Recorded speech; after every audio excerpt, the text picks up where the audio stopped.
Hello বন্ধুরা, নমস্কার। আজ লক্ষ্মীর কিচেনে বানাবো শসা আলু দিয়ে ডাল বড়া করে সবজি করব। তা আপনারা আমার পাশে থাকুন, দেখতে থাকুন। আমি আমার মতন করেই বানাচ্ছি বন্ধুরা। আপনারা এভাবে বাড়িতে বানিয়ে খেয়ে দেখুন কেমন হয়, কমেন্ট করে জানাবেন। এখন ডাল পেস্ট করে নিয়েছি, ডালে হলুদ লবণ দিয়ে দিয়েছি, ভালো করে আমি ফেটে নেব। এই সবজিটাও আমি কেটে ধুয়ে নিয়েছি। এই ডাল ফেটানো হয়ে গেছে।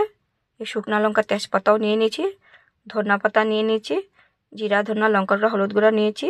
আজ এই মশলা দিয়েই করব সিম্পলভাবে। এখন কড়াই গরম হয়ে গেছে, সর্ষের তেল দিয়ে দিচ্ছি। এখন আমি চামচ দিয়ে ছোট ছোট করে বড়াগুলি তেলের মধ্যে দিয়ে ভেজে নেব।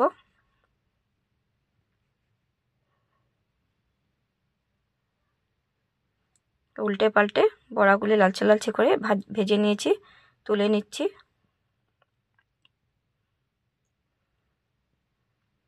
এখন পাঁচফোড়ন দিয়ে দেব, ফোড়নে দিয়ে দেব শুকনো লঙ্কা তেজপাতা।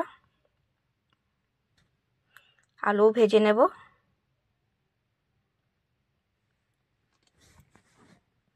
লাল লাল করে আলুটাও ভেজে নিয়েছি। একটু আলুটা শক্ত থাকে তাই আগে ভাগে দিয়েছি। এবং শসা আর টমেটোর কুচি দিয়ে দিয়েছি। যেহেতু শসা টমেটোটা সফট থাকে তাই একটু পরে দিলাম।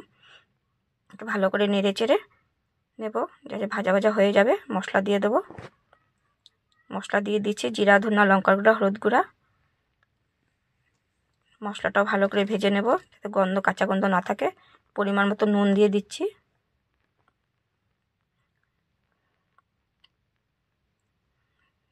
ভালো করে মশলাটা ভাজা হয়ে গেছে। এখন গরম জল দিয়ে দিচ্ছি। যেহেতু বড়ার তরকারি একটু ঝোল দিতে হবে, না জলটা টেনে নেবে বড়ায়, তাই একটু জলটা বেশি দিয়েছি।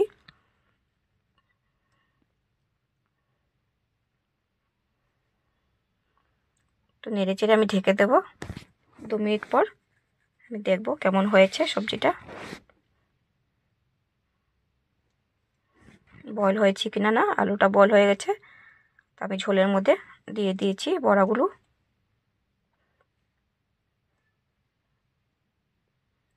সামান্য একটু চিনি দিয়ে দিয়েছি, ধনিয়া পাতা ছড়িয়ে দিয়েছি। শীতের দিনে ধনিয়া পাতা যে কোনো তরকারিতে দিলেই ভালো লাগে। সবজিটা হয়ে গেছে দেখুন। এখন আমি তুলে নেব প্লেটে। দেখুন সিম্পলভাবে বানিয়েছি, কোনো বেশি মশলা কিছু দেইনি। আপনারা এইভাবে একবার ট্রাই করে দেখুন। ভালো লাগলে লাইক অ্যান্ড সাবস্ক্রাইব কমেন্ট করবেন। আজ এতখানি রইল।